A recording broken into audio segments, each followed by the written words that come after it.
Dear student, मैं Gautam sir alpha mathematics में फिर से आपको एक बार स्वागत करता हूं।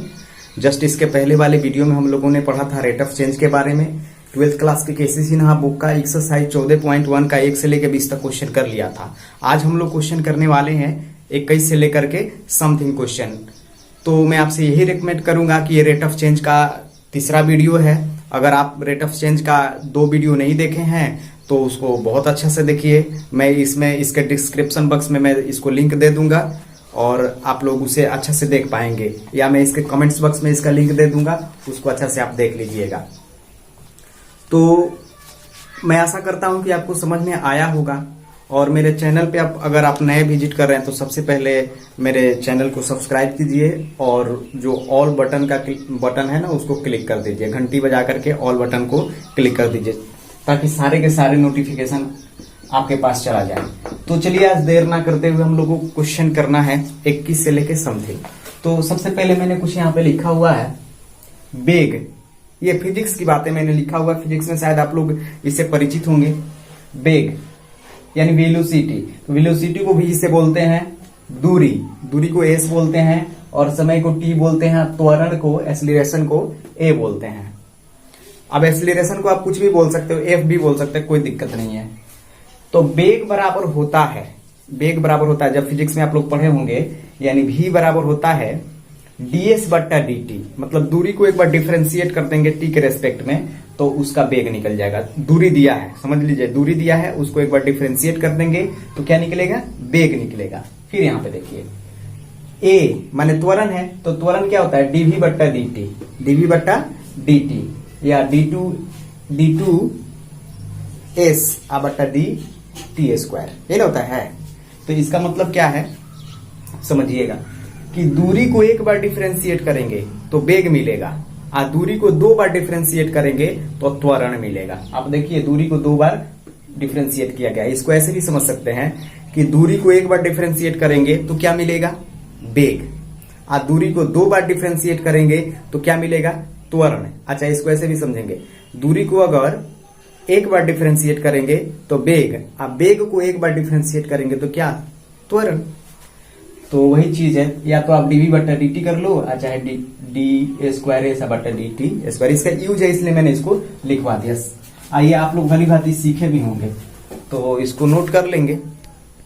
तो पढ़ने से पहले, वीडियो देखने से पहले आपके पास 12th क्लास के केसी सिन्हा बुक होना चाहिए, तब जाकर के समझ पाएंगे। तो 12th क्लास के केसी सिन्हा बुक निकाल लीजिए और बुक निकालने के बाद उसमें से एक्सरसाइज 14.1 आता है, उसको देखिए। और उसमें से आज 21 नंबर क्वेश्चन मैं पढ़ रहा हूँ। 21 नंबर क्वेश्चन आप लोग देखिएगा अपने बुक से। देखिए मैं पढ़ रहा हूँ, देखिए 21 नंबर क्वेश्चन है 26 मीटर लंबी एक सीढ़ी, 26 मीटर लंबी एक सीढ़ी क्षैतिज तल तथा एक सीधी दीवार से लगी है। क्षैतिज तल तथा एक सीधी दीवार से लगी है। 5 मीटर प्रति सेकंड की दर से वह दीवार से दूर फिसलती है। सीढ़ी की चोटी के नीचे फिसलने का वेग निकाले जब वह 24 मीटर की ऊंचाई पर हो। वैसे तो मैंने पूरा पढ़ दिया, आपको समझ में भी नहीं आया। थोड़ा थोड़ा पढ़ते हैं तब समझते हैं, तब आएगा समझ में। सुनिए, 26 मीटर लंबी एक सीढ़ी है। 26 मीटर लंबी एक क्या है? सीढ़ी है। तो सीढ़ी आप लोगों को तो पता है कि सीढ़ी या तो दीवार से लगेगी, दीवार से और जमीन से लगी होती है ना। तो सबसे पहले हम क्या करते हैं कि दीवार बना लेते हैं। ठीक है, दीवार देख रहे हैं हम, ये मान लीजिए, इसको फिगर से समझेंगे, डायग्राम से। ए बी दीवार है, बीसी जमीन है, मतलब क्षैतिज है। ये बीसी क्या है? क्षैतिज है। समझिएगा, मैं डायग्राम से समझा रहा हूं। ए बी दीवार है और बीसी क्या है? क्षैतिज है। और इस पे जो है सीढ़ी लगी हुई है। तो सीढ़ी लगी है बाबू, तो सीढ़ी में बना लेता हूं ऐसे, कोई दिक्कत नहीं है। सीढ़ी में लो बना ही डाला। अभी कौन सा सीढ़ी आप लोग जानते ही हैं। ये सीढ़ी मैंने बना दिया, ये सीढ़ी है। समझिएगा, ए बी दीवार है, एसी सीढ़ी है और बीसी क्या है? क्षैतिज भूमि है, मतलब जमीन है। क्या बोला इन्होंने? सीढ़ी की लंबाई 26 मीटर दिया है, तो एक सीधी दीवार से लगी है, 5 मीटर प्रति सेकंड की दर से वह दीवार से दूर फिसलती है। दीवार से कहां फिसलती है? दूर फिसलती है। मतलब सीढ़ी जो है फिसल रही है। सीढ़ी क्या हो रही है? फिसल रही है। कहां? तो दीवार से दूर। ये दीवार है ना, तो दीवार से दूर इधर की तरफ, तो इधर की तरफ फिसल रही है। तो अगर मान लीजिए कि यही नीचे की तरफ फिसल रही है ऐसे, तो समझ रही है कि इसको अगर हम x लेते हैं तो क्या दिया है? dx बट्टा dt। तो dx बट्टा dt कितना दिया है?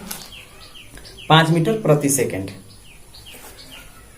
और दिया है इसमें कि सीढ़ी की चोटी के नीचे फिसलने का वेग निकाले जब 24 मीटर की ऊंचाई पर हो। जब कितना मीटर की ऊंचाई पर हो? 24 मीटर की। यानी ए बी का मान क्या दिया है? 24 मीटर। तो थोड़ा ध्यान से देखिए, इसमें सबसे पहले माना जाता है।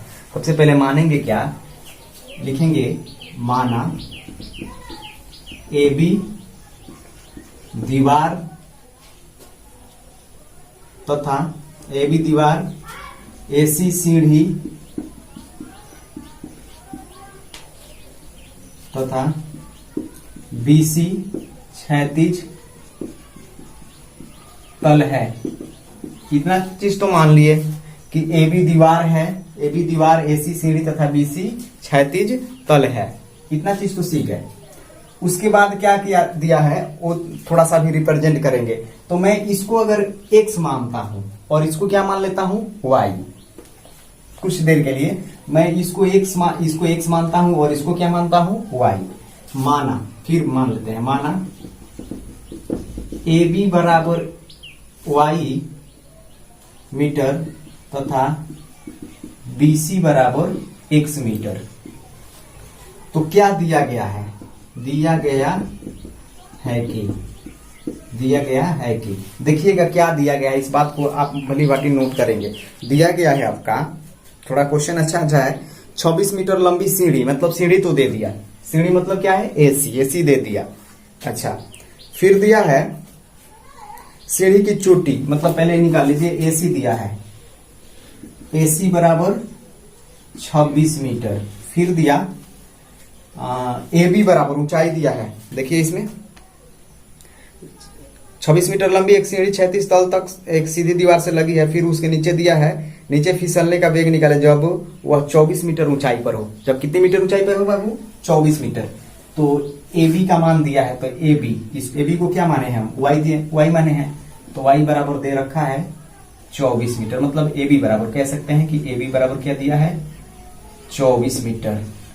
तो फाइनली बात बीसी बराबर निकाल सकते हैं। आपको पता है कि बीसी हम निकाल सकते हैं। ये लंब पता हो गया, कण पता हो गया, तो आधार निकाल सकते हैं। तो बीसी बराबर क्या हो जाएगा? रूट अंदर 26 के स्क्वायर माइनस 24 के स्क्वायर। तो कितना हो जाएगा? 24 24 676 होता है ना बाबू, और 24 24 576 होता है। तो घटा देंगे ना, तो 100। तो 100 का वर्गमूल क्या होता है? 10। यानी ये कितना हो गया? 10। ये 10 हो गया। ठीक है, बीसी का मान 10 हो गया। तो एक चीज यहां पे नोट करने वाला चीज है, एक चीज और दिया है, dx बट्टा dt। ध्यान से देखिए, जो जो वैल्यू दिया वो मैं यहां पे लिख दे रहा हूं। dx बट्टा dt दिया है 5 मीटर प्रति सेकेंड, 5 मीटर पर सेकेंड। मतलब सीढ़ी क्या हो रही है? दीवार से दूर हटने का वेग है। ये दीवार से दूर हटने का वेग है, मतलब दर है, जो भी है। यहाँ पे देखिए क्या लिखा है कि 5 मीटर प्रति सेकेंड की दर से वह दीवार से दूर फिसल रही है। तो दीवार से दूर किधर फिसलेगी? दीवार से दूर किधर फिसलेगी? ये दीवार से दूर किधर फिसलेगी? इधर है ना। ये दीवार से दूर जमीन पे आएगी। तो जमीन पे जो है, जमीन पे फिसलने का दर कितना दिया है? 5 मीटर प्रति सेकेंड दिया है उसका। ठीक है, अब हम लिखेंगे, चूंकि पाइथागोरस प्रमेय से इसको अगर मैं x लेता हूं, इसको मैं क्या लिया हूं? x, और इसको क्या लिया हूं? y। तो लिखेंगे समकोण त्रिभुज ए बी सी में क्या होगा? पाइथागोरस प्रमेय लगाएंगे तो समकोण त्रिभुज, तो ये क्या हो जाएगा? y square plus x square बराबर कितना हो जाएगा? 26 के स्क्वायर। अभी मत कहिएगा कि इसका भी मान है, इसका भी मान है। इसका मान हम इसलिए निकाले हैं रखने के लिए। y square plus x square बराबर क्या हो जाएगा? 26 के स्क्वायर। यानी लंब के स्क्वायर जोड़ा धार के स्क्वायर बराबर क्या होता है? कण के स्क्वायर। अच्छा, एक चीज हमको नोट करना है कि हमको निकालना क्या है। ये चीज हम लोग भूल रहे हैं। हमको निकालना है बाबू, हमको यही चीज निकालना है कि अगर dx बट्टा dt दिया है तो dy बट्टा dt हमको क्या करना है, फाइंड करना है। इस बात को ध्यान में रखेंगे। तो डिफरेंशिएट करेंगे तो लिखेंगे differentiate with respect to t।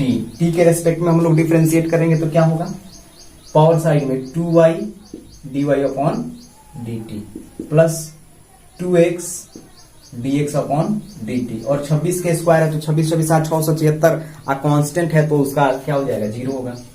चलो भाई अब क्या कर लेते हैं, बस मान रख देते हैं, जो जो वैल्यू हमारे पास है वो वैल्यू रख लेते हैं, इधर उधर कर लेंगे। देखो जी y का वैल्यू है 2 गुणे y का मान क्या है बाबू, y चेक करो ना, y कौन सा है, यही ना y है a b, यानी y का मान क्या है 24 है, y का मान क्या है 24, तो 2 गुणे 24 dy अपॉन dt, ठीक है, प्लस 2 गुणे x, x की वैल्यू क्या है, x का मान ये है bc, इसको बोलेंगे x बराबर, तो x बराबर कितना है 10, और dx बट्टा dt, तो dx बट्टा dt का मान कितना है 5 है, बराबर 0, ठीक है। अब देखो जी 10 दूना 20, 20 25 100, अब प्लस में तो उधर भेज देते हैं माइनस में, 24 दूना 48, तो ये 48 dy अपॉन dt, और बराबर क्या हो जाएगा -100, ये गुना में है तो भाग में जाएगा ना, dy अपॉन dt -100 बट्टा 48, काट लेंगे ना तो 4 से, तो कितने बार में जाएगा, 4 से काटो, 4 25 से 100 हो जाएगा, अब 4 का 48 हो जाएगा, अब तो कटेगा नहीं, dy अपॉन dt दिख रहा है ना, -25 बट्टा 12। तो कहने का मतलब है कि ये माइनस आपके कहीं आंसर में ना दे, तो माइनस कभी आंसर में ना दे, -25 बट्टा 12 है तो माइनस आंसर में ना दे, तो इससे ये क्यों नहीं दे रहा है, मैं बता रहा हूं क्यों नहीं दे रहा है, इसका रीजन क्या है। और माइनस आने का रीजन क्या है, माइनस आने का रीजन यही है कि सीढ़ी का जो बेग है ना, मतलब सीढ़ी जो है ना वो नीचे की तरफ गिर रहा है, नीचे की तरफ गिर रहा है, तो घट ही रहा है ना, सीढ़ी गिरने का दर क्या है, माइनस में है, तो सीढ़ी नीचे की तरफ गिर रहा है, ऊपर की तरफ जा रहा है तो इंक्रीज करेगा, नीचे की तरफ आ रहा है तो डिक्रीज करेगा, तो इसलिए यहाँ पे माइनस आ रहा है। अगर ऊपर की तरफ दिया रहता ना तो क्या देता है, यहाँ पे क्या आता, प्लस में आता। यहाँ पर भी आप माइनस लिख सकते हो, कहाँ पे, यहाँ पर भी आप माइनस लिख सकते हो, क्योंकि ये क्या है, नीचे की तरफ आने का दर है, यहाँ पे माइनस आ सकता है, तो ये जब यहाँ पे माइनस रखेंगे तो ये क्या हो जाएगा, प्लस। तो लिखेंगे अतः सीढ़ी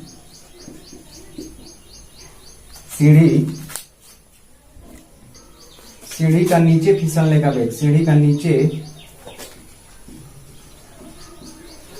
लिख रहा है ना, नीचे लिख लेना अपना, मैं जगह नहीं है मैं बोल देता हूं, सीढ़ी का नीचे फिसलने का वेग बराबर हो जाएगा 25 बट्टा 12 मीटर प्रति सेकंड, ठीक है जी, 25 बट्टा 12 मीटर प्रति सेकंड। तो मैं आशा करता हूं यही आपका आंसर हो जाएगा। यहाँ पे लिख देना कि अतः सीढ़ी का नीचे फिसलने का वेग बराबर हो जाएगा 25 बट्टा 12 मीटर प्रति सेकंड, तो ये आपका आंसर हुआ। तो मैं आपको एक बात बता सकता हूं कि आप लोग इस वीडियो को एक बार और देखें, 2-3 बार देखेंगे तो आपको बहुत अच्छा से समझ में आ जाएगा, क्योंकि ये थोड़ा सा क्वेश्चन है, मतलब लैंग्वेज प्रॉब्लम है, तो लैंग्वेज प्रॉब्लम में थोड़ा सा तो दिक्कत होता है, फिर भी आप लोग थोड़ा सा मैनेज करेंगे, समझेंगे। मैं अपनी तरफ से पूरी कोशिश कर रहा हूं कि आपको पूरी समझ में आए, कंफ्यूजन नहीं लेना है, कंफ्यूजन लेना ही है, बस सीढ़ी है दीवार के सहारे लगा है, सीढ़ी है दीवार के सहारे लगा है, और हमको ये दिया था नीचे फिसलने का वेग दिया था, तो मतलब दूर से, इससे दूर हट रहा था, तो dy बट्टा dt नहीं दिया था, dx बट्टा dt दिया था, तो इसलिए मैंने क्या निकाला, dy बट्टा dt निकाला। तो उतार सकते हैं। क्वेश्चन अच्छा है छोटू, थोड़ा सा ध्यान में देखना। 22 नंबर क्वेश्चन है, 22 नंबर क्वेश्चन पढ़ते हैं कि दो सड़क एक दूसरे से 90 डिग्री का कोण बनाती है। जाहिर सी बात है कि दो सड़क है और दो सड़क एक दूसरे से क्या बनाती है, 90 डिग्री का कोण बनाती है। फिर बोल रहा है कि दो साइकिल सवार ए और बी इनके चौराहे से एक साथ अलग अलग सड़क पर 3:4 के वेग से साइकिल चलाना प्रारंभ करते हैं, तो उनके बीच की दूरी बदलने की दर का ए के वेग के साथ अनुपात निकालें। तो समझेंगे, पहले दो सड़क बनाएंगे और दो सड़क बनाने के बाद ए और बी जो है एक दूसरे से अलग अलग सड़क पे जाता है। अब जिस सड़क पे ए जाता है उस सड़क पे बी नहीं जाता है, मतलब अलग अलग सड़क पे जाता है। जैसे कि देखिए, समझेंगे तो समझ में आ जाएगा। 22 नंबर क्वेश्चन है, ये हमारे पास पहला सड़क है और ये हमारे पास दूसरा सड़क है, ठीक है। अब ए जो है इस सड़क पे जा रहा है, इस सड़क पे जा रहा है, ठीक है, और बी जो है इस सड़क पे जा रहा है। यहां पे बी मैं दे देता हूं, इस सड़क पे जा रहा है, समझ रहे हैं ना। और एक दूसरे के साथ ये 90 डिग्री का कोण बना ही रहा है। तो यहां से मैं इसको अगर मिलाऊं तो ये दोनों के बीच की दूरी हो गई, तो इसको मैं मान लेता हूं सी, ठीक है, इसको मैं सी मान लेता हूं। समझिएगा फिर से क्वेश्चन क्या था। हमारे पास दो गो सड़क है, तो दो सड़क है, तो ए जो है इस सड़क पे जा रहा है, एसी वाले रूट में जा रहा है, और बी जो है कहां जा रहा है, ये ए बी वाले रूट पे जा रहा है। तो मैं इसको यहाँ पे ओ मानू तब आराम से पता चल जाएगा, और यहाँ पे एक मैं डी मानू तो आराम से पता चल जाएगा। देखो ओ सी और ओ डी दो सड़क है, ओ सी और ओ डी दो सड़क है। ट्रेवल कौन कौन कर रहे हैं, तो ए ओ सी पे जा रहे हैं और बी किस पे जा रहे हैं, ओ डी पे जा रहे हैं, ठीक है। तो इन्होंने बोला कि दोनों का जो वेग का अनुपात है, मतलब वेग मतलब चाल का अनुपात है, 3:4 है, 3:4 है। तो 3:4 है, मतलब ये 3 है तो ये कितना है, 4 है। तो जब भी अनुपात देता है तो उसमें कुछ ना कुछ हम लोग मान लेते हैं। तो मैं आप लोग को बोल देता हूं, वो मान लीजिएगा, लिखूंगा तो थोड़ा सा टाइम लॉस होगा। तो देखिए आप लिखिएगा कि माना ओसी तथा ओडी दो सड़क है। ध्यान से सुनिए, माना ओसी तथा ओडी दो सड़क है। ओसी पे ए साइकिल चला रहा है और ओडी पे बी साइकिल चला रहा है, ठीक है। अब अनुपात कितना है, 3:4। तो लिख लेंगे कि ए का वेग 3x तथा बी का वेग 4x माना। मतलब दोनों के अनुपात में क्या होता है, x गुणज मान लेते हैं। तो x मल्टीपल मानेंगे तो 3x हो जाएगा और क्या होगा, 4x होगा। तो मैं फाइनली बात एक लिख देता हूं कि a का वेग कितना हुआ, 3x तथा b का वेग कितना हुआ, 4x माना। यहां पे ये चीज लिखना पड़ेगा, इससे ये पता चलेगा कि दोनों में क्या गुना किया गया है, 1 से गुना किया गया है। ए का वेग कितना माना, 3x, और बी का वेग कितना माना, 4x। अब आप कहोगे कि सर जी ये कथा कहानी क्यों लिखवा रहे हो भैया, ये लैंग्वेज प्रॉब्लम है, तो कथा कहानी तो लिखवाना ही पड़ेगा, इसमें कोई दो राय नहीं। अब तो डायरेक्ट बना देंगे तो कोई फायदा होने वाला नहीं है। बस इसका क्या है, पहले इसका इंट्रोडक्शन। लैंग्वेज प्रॉब्लम क्वेश्चन का क्या होता है, मतलब क्या है, पहले इसका इंट्रोडक्शन दीजिए कि आखिर ये है क्या, चल क्या रहा है इसमें, इसलिए मैंने ये लिखवाया। अच्छा, हम लोग क्वेश्चन पढ़ते पढ़ते ये भूल गए कि हम लोग को निकालना क्या है, तो पता करते हैं क्या निकालना है। निकालना है कि बीच की दूरी मतलब बीच की दूरी माने डीसी, बीच की दूरी बदलने का दौर, यानी बीच का दूरी किस दौर से बदल रहा है उसका ए के साथ अनुपात ज्ञात करना है। ए के वेग के साथ अनुपात ज्ञात करना है। सबसे पहले इसके दूरी बदलने का दर निकालेंगे, डीसी के दूरी बदलने का दर निकाल लेंगे, ए के अनुपात के साथ निकालेंगे। तो ए क्या था, 3x था, ए क्या था, 3x, तो ए के साथ निकाल लेंगे। तो समझिएगा, तो ये वेग है, तो सबसे पहले दूरी हमको चाहिए, वेग दिया है, दूरी चाहिए हमको। तो दूरी बराबर क्या होता है आपको तो पता ही है, दूरी बराबर होता है चाल गुणा समय। तो हम यहाँ पे क्या करते हैं बाबू, यहाँ पे थोड़ा ध्यान से देखेंगे आप लोग, लिखेंगे चूंकि टी समय में ए द्वारा तय की गई कुल दूरी बराबर, आप ध्यान से देखिएगा, इसका वेग कितना है, ए का वेग कितना है, 3x है, और समय मैंने क्या लिया है, टी लिया है। तो टी समय में क्या हो जाएगा, 3xt। थोड़ा अलग अलग क्वेश्चन है, फिजिक्स टाइप का क्वेश्चन है। अच्छा, टी समय में किसके द्वारा तय की गई, बी द्वारा तय की गई दूरी क्या हो जाएगा, 4xt टी। तो ये आपका इसका दूरी कितना हो गया 3xt और ये कितना दूरी हो गया 4xt।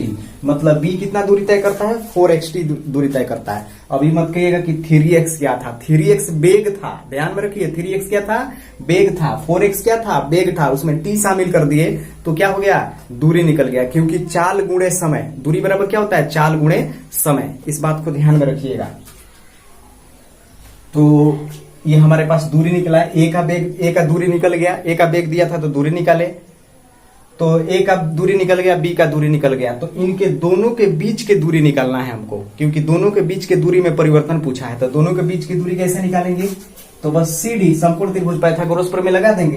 तो लिख देंगे कि अतः ए तथा बी के बीच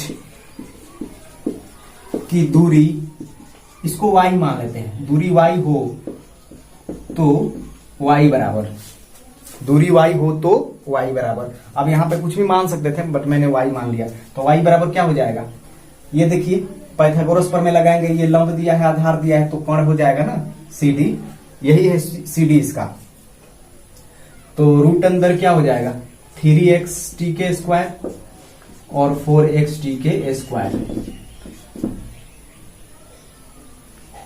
ठीक है।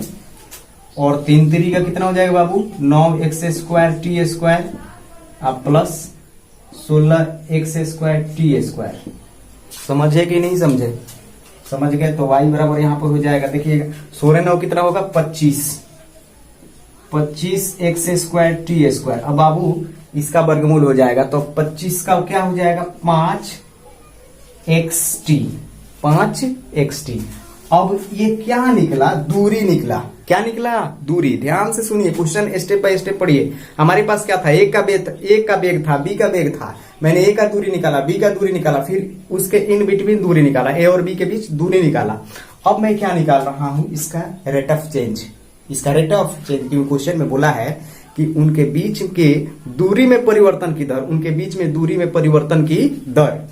तो ए और बी के बीच की दूरी तो निकल गया, अब परिवर्तन की दर किसके रेस्पेक्ट में टी के रेस्पेक्ट में। तो यहाँ पे वेरिएबल क्या होगा एक्स नहीं होगा टी होगा।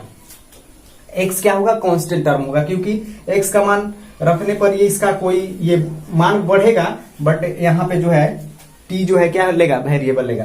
तो यहाँ पे डिफरेंशिएट करेंगे तो लिखेंगे differentiate with respect to t, ठीक है जी, समझे ना। तो dy अपॉन dt, देखिएगा x ऐसे ही रह जाएगा 5x, यू इंटू भी मत लगाना, t का क्या हो जाएगा 1, तो dy अपॉन dt बराबर 5x हो गया, dy अपॉन dt बराबर क्या हो गया 5x। अब देखिए ये क्या निकला दूरी में परिवर्तन की दर, a और b के बीच दूरी में परिवर्तन की दर। अब फाइनल क्वेश्चन पे आते हैं कि फाइनल क्वेश्चन बोला क्या।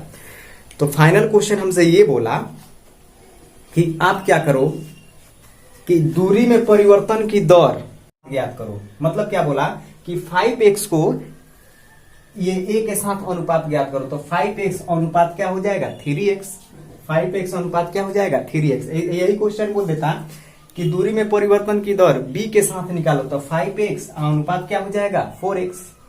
तो मैं लिखता यहां पे लिखूंगा कि अतः a के साथ दूरी में परिवर्तन की दर का अनुपात ए के साथ, ए के बेग के साथ क्या होगा 5x अनुपात क्या हो जाएगा 3x। तो आपको तो पता है कि 5x बट्टा 3x ये क्या हो जाएगा 5/3 यानी 5:3। This is your required answer. अब चलिए बहुत सारे स्टूडेंट क्या कर लेते हैं, बहुत सारे स्टूडेंट की गलती देखो, एक लाइन का क्वेश्चन बनाएंगे कैसे जो कि गलत हो जाएगा, रेट ऑफ चेंज के अनुसार नहीं आएगा। देखिए उतार लीजिएगा, क्या करेंगे कि सर बोलेंगे कि सर जी एक काम करते हैं, देखिए फटाक से त्रिभुज बनाएंगे, बोलेंगे कि सर जी ए का बेग तो दिया है 3 और बी का बेग कितना दिया है 4, तो हम क्या निकाल लेते हैं AC, क्या निकाल लेते हैं AC। तो AC निकालेंगे तो क्या हो जाएगा 4 चौके 16, 3 3 के 9, 16 9 25, 25 के वर्गमूल 5। अब A के अनुपात निकालेंगे, A के साथ अनुपात निकालेंगे तो 5:3, अब B के साथ निकालेंगे तो 5:4। बस यही आंसर, एक लाइन में आंसर। लेकिन ये क्या हो जाएगा, गलत। हाँ सही है, मैं ये नहीं कह रहा हूं कि गलत है, ये सही है, लेकिन आपका according to rate of change के अनुसार आपका नहीं है, सही नहीं है। क्योंकि रेट ऑफ चेंज में क्या करना है, आपको हर हाल में डिफ्रेंशिएट करना है टी के रेस्पेक्ट में। तो समझ गए? तो please pause the video, do not down, देख लीजिए। क्वेश्चन पढ़िएगा तभी समझ में आएगा, क्वेश्चन आराम आराम से पढ़िएगा तब समझ में आएगा। तो बात करते हैं नेक्स्ट क्वेश्चन की। क्वेश्चन नंबर आपका है 23rd क्वेश्चन, मतलब 23 नंबर क्वेश्चन। 23 नंबर क्वेश्चन क्या है समझिएगा, सब डायग्राम से रिलेटेड है। देखिए लिखा है 1.6 मीटर ऊंचाई का एक आदमी एक लैंप से जिसकी ऊंचाई जमीन से 4 मीटर है 50 मीटर प्रति मिनट की दर से दूर जा रहा है। आदमी की छाया की लंबाई किस दर से बढ़ रही है? समझ लीजिएगा। सबसे पहले क्या बात है कि 1.6 मीटर का जो है एक ऊंचाई का एक आदमी है और एक लैंप से जिसकी ऊंचाई 4 मीटर है 50 मीटर प्रति मिनट से दूर जा रहा है, मतलब ये लैंप है। सबसे पहले लैंप बना लेंगे। तो 23 नंबर है क्वेश्चन, ये लैंप है, लैंप मान लीजिए दिख रहा है ना, ए बी लैंप है, ठीक है। ये 4 मीटर का है, लैंप कितना का है, 4 मीटर का है। और यहां इसका ये जमीन पे खड़ा है, इसको ऐसे कर लेते हैं, ठीक है। और यहां पे मनुष्य जो है इधर जा रहा है, मतलब इधर जा रहा है, इधर जा रहा है, लैंप से दूर जा रहा है। तो यहां पे मनुष्य कितना का खड़ा है, इसको मान लेते हैं डी और ई, और इसको मान लेते हैं सी। ये मनुष्य है जो कितना मीटर का है, 1.6 मीटर का है, 1.6 मीटर का है। फिर से समझिएगा क्वेश्चन क्या बोला, फिगर इसका कुछ ऐसा ही है। 1.6 मीटर ऊंचाई का एक आदमी एक लैंप से जिसकी ऊंचाई जमीन से 4 मीटर है 50 मीटर प्रति मिनट की दर से दूर जा रहा है। 50 मीटर प्रति मिनट की दर से क्या जा रहा है, दूर जा रहा है, बात सही है। तो आदमी के छाया की लंबाई किस दर से बढ़ रही है? तो जाहिर सी बात है कि अगर कोई बत्ती है तो बत्ती के सामने खड़ा होंगे तो हमारा जो है छाया कुछ नहीं दिखेगा, लेकिन जैसे ही बत्ती से कुछ दूर मतलब दूर हटने लगेंगे तो हमारा क्या छाया बनने लगेगा। तो ये बत्ती है तो ये इससे क्या जा रहा है, दूर जा रहा है, मतलब इधर जा रहा है, इधर की तरफ जा रहा है, तो छाया बनेगा ना। तो छाया की लंबाई ज्ञात करने के लिए बोल रहा है। तो छाया की लंबाई, तो सबसे पहले मैं इसको मान लेता हूं x, ठीक है, और इसको मान लेता हूं y, ठीक है। अब इसमें मनुष्य कौन है, तो मनुष्य डीई है, ए बी क्या है, लैंप है, दूर जा रहा है। तो पहले कितना मीटर की दूरी तय किया, x मीटर की दूरी तय किया, x दूरी पे चला गया। पहले यहाँ पे मनुष्य यहाँ पे था, खड़ा था, फिर दूरी पे चला गया यहाँ पे, अब इसी दूरी से यहाँ पे जा रहा है वो। अब जाने के उपरांत उसका छाया बन रहा है, तो छाया मैंने क्या मान लिया, y मान लिया, छाया क्या मान लिया, y। अब हम नीचे खड़े हैं तो नीचे ही ना छाया बनेगा उसका, तो छाया हमने क्या मान लिया, y। तो सबसे पहले आप मानने का तरीका सुनिए, मान लेंगे क्या, लिखेंगे कि माना ए बी लैंप की ऊंचाई है, ए बी क्या है, लैंप की ऊंचाई है।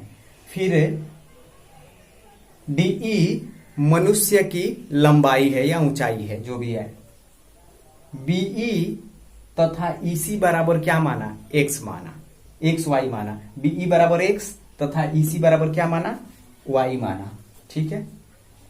अब हमको निकालना क्या है, तो हमको यही निकालना है कि इसकी दूरी में परिवर्तन की दर दे दिया है, इसकी दूरी में परिवर्तन की दर दे दिया है, dx बट्टा dt दिया है 50 मीटर पर सेकेंड। तो हमको dy बट्टा dt निकालना है, मतलब छाया निकालना है। तो छाया क्या है, y ना है, तो छाया में परिवर्तन की दर क्या निकालना है, y निकालना है, यानी dy बट्टा dt। तो इसको कई तरीके से बता सकते हैं, त्रिगोणोमेट्रिक तरीका से भी बता सकते हैं कि अगर यहाँ पे कोई थीटा एंगल बनेगा तो tan थीटा से लेकर के बना देंगे। लेकिन वो कहेंगे कि सर जी आप tan थीटा से त्रिकोणमिति से ही ले जाते हो, टफ कर दिए। तो मैं वैसे नहीं बनाऊंगा, बस मैं आपको एक चीज याद दिला देना चाहता हूं कि आप 10 क्लास में समरूपता पढ़े होंगे, समरूप पढ़े होंगे। समरूप क्या होता है कि अगर दो त्रिभुज का संगत कोण बराबर हो जाए तो उसके संगत भुजा का अनुपात क्या होता है, बराबर होता है। अगर करस्पॉन्डिंग एंगल इक्वल हो तो करस्पॉन्डिंग साइड्स का रेशियो क्या होता है, बराबर होता है। तो थोड़ा ध्यान से देखेंगे, अगर दो त्रिभुज इसमें है पहला त्रिभुज है ए बी सी, पहला बड़ा त्रिभुज है, दूसरा त्रिभुज डी ई सी। तो ये दोनों त्रिभुज समरूप है। क्यों समरूप है, थोड़ा ध्यान से देखिएगा। अगर ये बी और ई आपस में क्या है, बराबर है, कोण बी और कोण ई आपस में क्या है, बराबर है, 90-90 का है। फिर कोण सी फिर कोण सी दोनों में क्या है, उभयनिष्ठ है, मतलब कॉमन है। पढ़िए, ए बी सी आ रहा है ना, डी ई सी आ रहा है ना, तो दोनों में सी है, तो दोनों में क्या है, उभयनिष्ठ है। उभयनिष्ठ मतलब दोनों में मिल रहा है। तो दो कोण हो गया ना, तो हम लोग समरूप पढ़े थे ए से, डबल ए से, ट्रिपल ए से, एस से, जो भी पढ़े थे। तो इसमें दो कोण से क्या हो गया, समरूप हो गया। तो हम यहाँ पे लिख देंगे कि समकोण त्रिभुज, समरूप दिखाना जरूरी नहीं है बट दिखा देते हैं। समकोण त्रिभुज ए बी सी तथा समकोण त्रिभुज डी ई सी में अब मैं क्या लिखूं, कोण बी, ये भी है ना, कोण बी बराबर लिख देंगे कोण ई, कितना है, 90 का बनेगा, ठीक है। कोण ए सी बी, कोण ए सी बी बराबर कोण डी सी ई, कोण डी सी ई क्या है, उभयनिष्ठ है, उभयनिष्ठ है।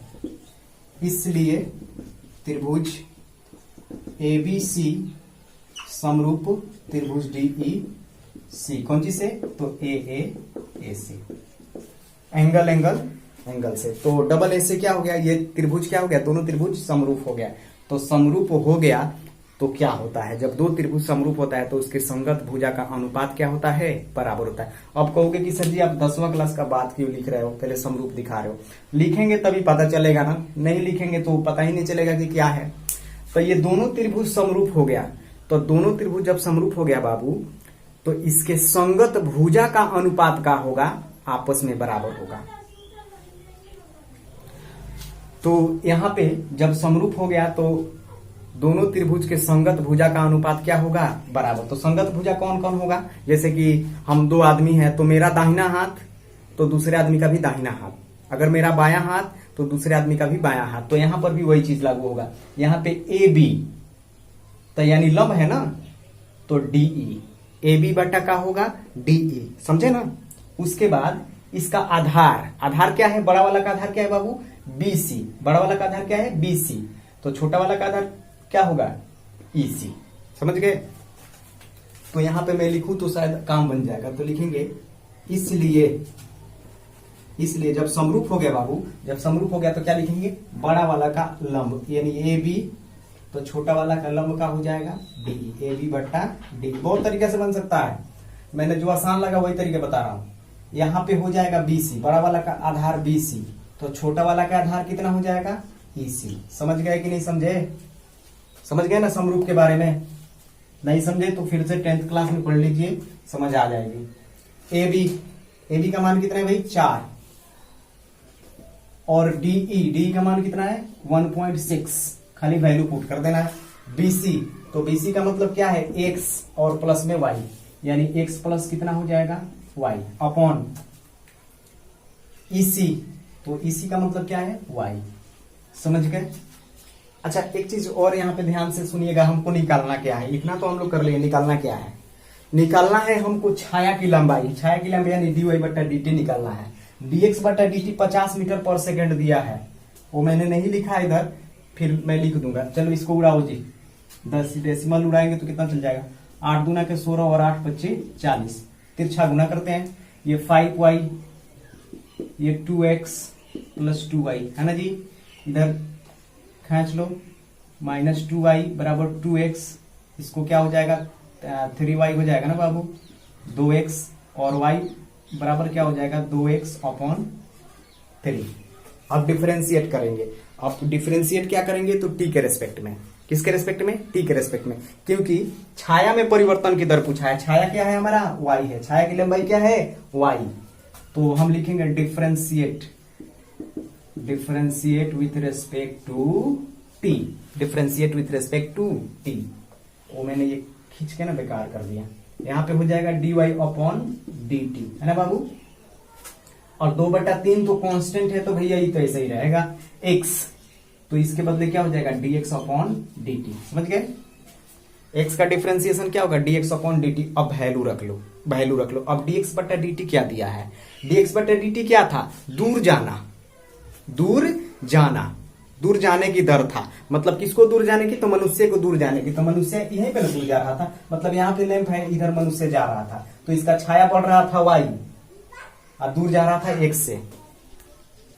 चलिए थोड़ा ध्यान से देखते हैं। dy अपॉन dt 2/3 dx बटा dt। dx बटा dt क्या है? तो मनुष्य कितने गति से दूर जा रहा है? तो 50 मीटर पर सेकंड के जा रहा है। मैं इधर लिखा नहीं, बट किताब में दिया हुआ था, आप लोग नोट कर लेना। तो लिख देंगे, चूंकि dx बटा dt बराबर कितना दिया है? 50 मीटर पर सेकेंड दिया है ना, इसलिए dy अपॉन dt, देखना भाई दिख रहा है ना, 2/3 हो जाएगा और यहाँ पे हो जाएगा 50। तो 50 गुना के कितना हो जाएगा? 100/3 मीटर पर सेकेंड। शायद दिख रहा होगा, दिख रहा है ना, 100/3 मीटर पर सेकेंड। तो फाइनली बात यहाँ पे लिखना होगा, फाइनली बात लिखना होगा कि मनुष्य की छाया की लंबाई, छाया की लंबाई में वृद्धि का दर, छाया की लंबाई में वृद्धि का दर बराबर, चाहे परिवर्तन का दर बराबर क्या हो जाएगा? 100/3 मीटर पर सेकेंड। यही क्या हो जाएगा आंसर। अब फाइनल बात क्या लिखोगे कि अतः छाया के लंबाई में परिवर्तन के दर, छाया की लंबाई में परिवर्तन के दर बराबर क्या हो जाएगा? 100/3 मीटर पर सेकेंड। तो dear student, I hope it's clear. Question थोड़ा सा लंबा लंबा है, तो इस पे थोड़ा सा आप लोग कंफ्यूजन ना लें, आप अच्छा से इसको क्या करें, देखें। तो please pause the video, do not down, you have make a note, देख लीजिए। तो बात करते हैं नेक्स्ट क्वेश्चन, 25 नंबर क्वेश्चन की। अब आपके मन में ये चल रहा होगा कि सर जी 23 बना करके क्या 25 पे चले गए, मतलब 24 छोड़ दिया। हाँ जी, 24 मैंने डिले किया है थोड़ा सा, क्योंकि 24 में बनाऊंगा तो 15-16 मिनट आराम से इसी में ले लेगा, क्योंकि इसमें टाइम लगेगा। डायग्राम बना करके बहुत अच्छा से इसे समझाना है, और मेरे को लगता है कि ये बहुत टफ क्वेश्चन है, मतलब अच्छा क्वेश्चन है। तो 24 नंबर में थोड़ा सा टाइम लगेगा, तो मैं आज तो संभव नहीं है, बस शुरू के टाइम में इसे समझा दूंगा नेक्स्ट वीडियो में। तो देखिए 25 नंबर क्वेश्चन क्या है, देखिए क्या है। बोला है कि दो वर्गों की भुजाएं x और y है, दो वर्ग है ना, इसकी भुजाएं क्या है? x और y है। इस तरह से कि y बराबर x minus x square, y बराबर क्या दे रखा है? y बराबर दे रखा है x माइनस एक्स स्क्वायर, ठीक है। तो यहां पे बोला है, तो पहले वर्ग के क्षेत्रफल के सापेक्ष दूसरे वर्ग के क्षेत्रफल में परिवर्तन की दर ज्ञात करें।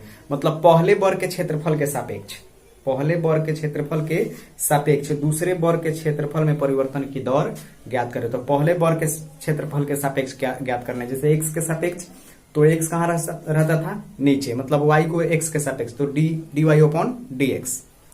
तो इसमें दो वर्ग है, कोई बड़ी बात नहीं, बहुत आसान क्वेश्चन है। इसमें दो वर्ग है जिसकी भुजा क्या है? पहला का भुजा x है और दूसरा का भुजा y है। y बराबर समथिंग दिया है, तो क्षेत्रफल निकालना है। क्या निकालना है? क्षेत्रफल। पहले का क्षेत्रफल निकालेंगे, फिर दूसरे का क्षेत्रफल निकालेंगे। और फिर बोला है कि पहले का क्षेत्रफल का सापेक्ष दूसरे के क्षेत्रफल में परिवर्तन का दर ज्ञात करें। तो थोड़ा ध्यान से आप सुनेंगे ना, तो समझ में बहुत अच्छा से आ जाएगा। तो समझिए, सबसे पहले मान लेते हैं कि माना पहले वर्ग का क्षेत्रफल, लिखेंगे कि माना पहले वर्ग का क्षेत्रफल a तथा दूसरे वर्ग का क्षेत्रफल क्या है? भाई क्या माने? a मान लिए या दूसरे को क्या मान लेते हैं? y मान ले क्या? नहीं, b मान लेते हैं, b है, ठीक है। पहले वर्ग का क्षेत्रफल a और दूसरे वर्ग का क्षेत्रफल क्या मान लेते हैं? b। अच्छा, एक और आसान तरीका था, a1 बट a1 a2 कर सकते थे, खैर हटाइए। तो हम लिख देंगे कि पहले वर्ग का क्षेत्रफल, पहले वर्ग का क्षेत्रफल a बराबर भुजा स्क्वायर होता है ना बाबू, भुजा स्क्वायर मतलब क्या होता है, तो दो बर का भुजा क्या था, एक्स और वाई था। ध्यान से देखेंगे, पहले भर का भुजा क्या था, एक्स था, दूसरे बर का भुजा क्या था, वाई था। तो हम यहाँ पे लेंगे पहले बर का क्षेत्रफल ए बराबर का हो जाएगा एक्स के स्क्वायर, मतलब साइड के स्क्वायर। ठीक है, तो इसमें एक्स के रेस्पेक्ट में डिफरेंशिएट करेंगे, मतलब इसमें परिवर्तन का दर निकालेंगे।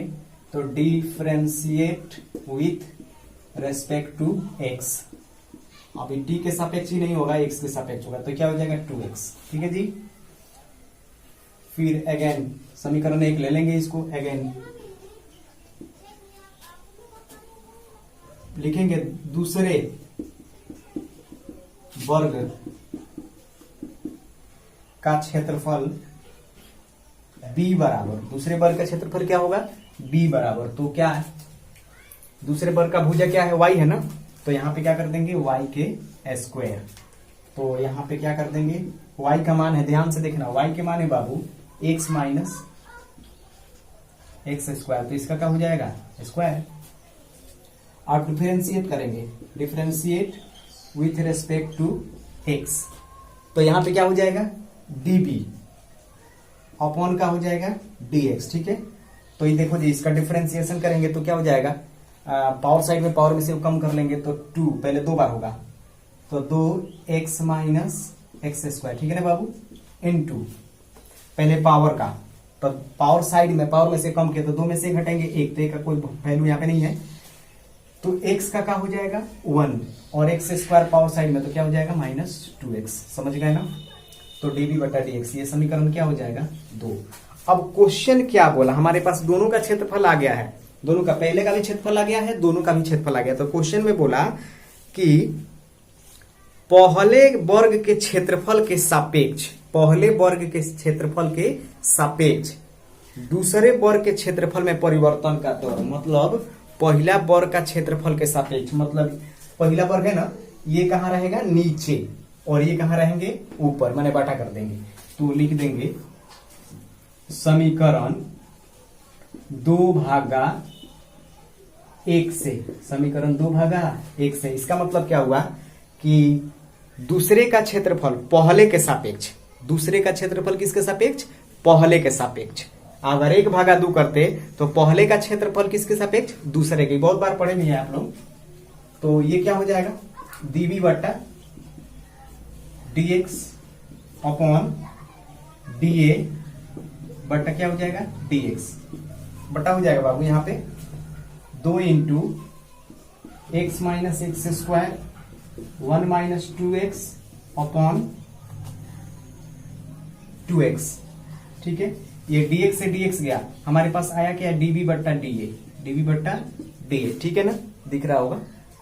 अच्छा बाबू, इसमें से कॉमन ले लें, इसमें से x कॉमन ले लेते हैं तो कुछ ना कुछ काम बनेगा, तो x कॉमन लेंगे तो क्या होगा, तो 2x, तो यहाँ पे एक 1 बचेगा माइनस x और 1 माइनस 2x। ठीक है जी, और 2x का हो जाएगा, कट जाएगा, गुना कर देंगे तो फाइनल आंसर हो जाएगा db बट्टा da, db बट्टा da। देखिए b बट्टा a मतलब क्या, पहला का दूसरा का क्षेत्रफल किसके सापेक्ष हो रहा है, a के सापेक्ष, a माने पहला, तो दूसरा का क्षेत्रफल पहले के सापेक्ष हो रहा है, तो गुना कर देंगे 1 में तो 1 माइनस 2x और माइनस x हो जाएगा ना, और minus minus plus 2x square. ठीक है जी, तो इसको थोड़ा सा सजा लेते हैं, 2x स्क्वायर माइनस 3x और प्लस 1। ठीक है, यही क्या हो जाएगा वर्ग इकाई, वर्ग इकाई। ठीक है, थोड़ा सा मतलब इसमें यूनिट नहीं दिया है, यूनिट नहीं दिया है, तो यूनिट नहीं दिया है तो हम यहाँ पे छोड़ देंगे।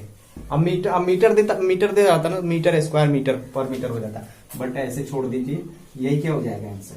तो हमने क्या निकाला, b बट्टा a, b बट्टा a का मतलब क्या हुआ कि दूसरा, b दूसरा है ना, दूसरा में परिवर्तन का दर किसके सापेक्ष, a के सापेक्ष। अच्छा, a बट्टा b, तो पहले में परिवर्तन का दर किसके सापेक्ष, दूसरे के सापेक्ष, मतलब b के सापेक्ष। तो please pause the video, do not down, you have make a note. तो लंबा लंबा क्वेश्चन जा रहा है, तो देखते हैं अगला क्वेश्चन क्या है। लास्ट क्वेश्चन है आज का, फिर नेक्स्ट डे हम लोग मिलेंगे तो 24 करेंगे, फिर 27 करेंगे और फिर बाकी क्वेश्चन करेंगे। तो नेक्स्ट क्वेश्चन है, देखिए क्या, एक कोण परवलय वाई स्क्वायर बराबर क्या होता है 2ax के अनुदिश इस प्रकार गतिशील है कि इसका y अक्ष पर विक्षेप की गति अचर है। y अक्ष पर विक्षेप की गति क्या है? अचर है। तो दिखाए कि x अक्ष पर भी विक्षेप अचर त्वरण से गतिशील है। मतलब क्या है? क्वेश्चन बोला है कि एक परवलय है, पराबोला है, पराबोला तो आप लोग को समझते ही हैं। वाई स्क्वायर बराबर होता है 2ax दिया है। वाई स्क्वायर बराबर क्या है? 2ax। ये परवलय है जो y एक्सिस पर ही है। इसमें बोला है कि वाई स्क्वायर 2ax के अनुदिश इस प्रकार गतिशील है कि y अक्ष पर विक्षेप की गति अचर है। मतलब इसका गति जो है, इसका गति क्या हो रहा है? कांस्टेंट है। इसका गति क्या है? कांस्टेंट है। अब गति क्या हो सकता है यहाँ पे? तो dy अपॉन dt। तो dy अपॉन dt क्या है? तो कांस्टेंट है। तो इसमें बोला है कि dx अपॉन dt भी क्या होगा? कांस्टेंट होगा। लेकिन dx अपॉन dt किस से बोला है? तो आपको त्वरण के माध्यम से बोला है। इसमें भी देखिएगा, फिर से क्वेश्चन पढ़ते हैं आपको। दिखाए कि इसका x अक्ष पर विक्षेप अचर त्वरण से गतिशील है। मतलब त्वरण की बात बोला है। तो त्वरण में मैंने पहली बार बताया था कि जब गति दिया है तो त्वरण को मैं 2 बार डिफ्रेंशिएट कर दूंगा तो क्या हो जाएगा? दूंगा तो त्वरण निकल जाएगा। तो यहाँ पे ध्यान देने वाली बात यही है कि मैं एक बार डिफ्रेंशिएट करूंगा तो इसका गति निकल जाएगा। तो लिखा है यहाँ पे, दिया है, लिख देंगे कि चूंकि y अक्ष पर गति अचर है। y अक्ष पर गति क्या है? अचर है। इसलिए dy अपॉन dt बराबर क्या मान लेते हैं? k माना। तो dx अपॉन dt भी बराबर क्या होगा? कांस्टेंट होगा। कोई कांस्टेंट होगा, k होगा, c होगा, कुछ भी होगा। यहाँ पे हम कुछ भी ले सकते हैं। तो इसको डिफ्रेंशिएट करेंगे, differentiate with respect to t के रेस्पेक्ट में करेंगे तो ये 2i dy अपॉन dt। ठीक है जी। और यहाँ पे हो जाएगा 2ax dx upon dt। Final बात यहाँ पे देखो, 2 से 2 गया। ठीक है। और यहाँ पे dy अपॉन dt, तो dy अपॉन dt का मान क्या है? k है। तो यहाँ पे रख देते हैं k और यहाँ पे y बराबर क्या हो जाएगा? ax dx upon dt। ठीक है जी। तो ये गुणा में तो भाग में जाएगा। तो थोड़ा ध्यान से देखिएगा। ओहो, गलत हो गया ना बाबू, गलत हो गया। x नहीं रहेगा यहाँ पे, dx अपॉन dt ही रहेगा। डिफ्रेंसिएशन गलत हो गया। x का क्या हो जाएगा? dx upon dt। तो ये गलत हो गया थोड़ा सा, ky और यहाँ पे हो जाएगा a dx बटा dt। तो a गुणा में तो भाग में जाएगा। तो dx अपॉन dt बराबर हो जाएगा ky अपॉन का हो जाएगा a। अभी क्या निकला? x पर है। अभी क्या निकला? x पर है। तो यहाँ पे बोला कि गति नहीं बोला है, यहाँ पे क्या बोला है? त्वरण बोला है। तो त्वरण बोला है तो सबसे पहले एक बार और डिफरेंशिएशन करेंगे इसका। तो त्वरण बोला है तो त्वरण को हम गति को मैं 2 बार डिफरेंशिएशन करता हूं तब क्या निकलता है? त्वरण निकलता है। तो कीजिए। तो again differentiate with respect to t। तो इसको करेंगे तो क्या होगा? d2x, ये त्वरण निकला बाबू, dt स्क्वायर, पहले गति था अब त्वरण निकला, k अब इसका हो जाएगा, अचर है तो इसका हो जाएगा dy अपॉन, तो dy अपॉन dt हो जाएगा, dy अपॉन dt। तो dy अपॉन dt का मान कहीं ना कहीं दिया है, मान भर देंगे। ठीक है, k बट्टा a और इसका मान क्या है? k है तो k कर देते हैं। तो d2i बट्टा dt स्क्वायर क्या हो जाएगा? k स्क्वायर बट्टा a। तो हम देख पा रहे हैं बाबू, हम देख पा रहे हैं कि कांस्टेंट k स्क्वायर भी है और a भी है, k स्क्वायर भी कांस्टेंट है और a भी है। तो हम क्या करेंगे? हम इस सब के बदले क्या मान लेते हैं? c। इसके सब के बदले क्या लिख सकते हैं? c, क्योंकि ये भी कांस्टेंट है और ये भी कांस्टेंट है। आप लोग पढ़े होंगे फिजिक्स में तो इसका बहुत ज्यादा इस्तेमाल होता है। कुछ भी रहे, 4k है तो मैं इसको क्या लिखूंगा? k ही लिखूंगा, कोई डाउट नहीं, क्योंकि ये भी कांस्टेंट है और ये भी कांस्टेंट है। तो ये टोटल के बदले में क्या लिख दिया? c। तो बस यही आपको क्या करना था? प्रूफ करना था। पहले y अक्ष पे दिया था, y अक्ष पे क्या दिया था? k दिया था, वाई अक्ष पे परिवर्तन का दर कितना दिया था, के दिया था, तो वो गति दिया था। लेकिन एक्स अक्ष पे परिवर्तन की दर क्या बोला है कि वो भी बोला है कि अचर ही है, वो भी बोला क्या है, अचर है। लेकिन इसमें क्या बोला, त्वरण बोला।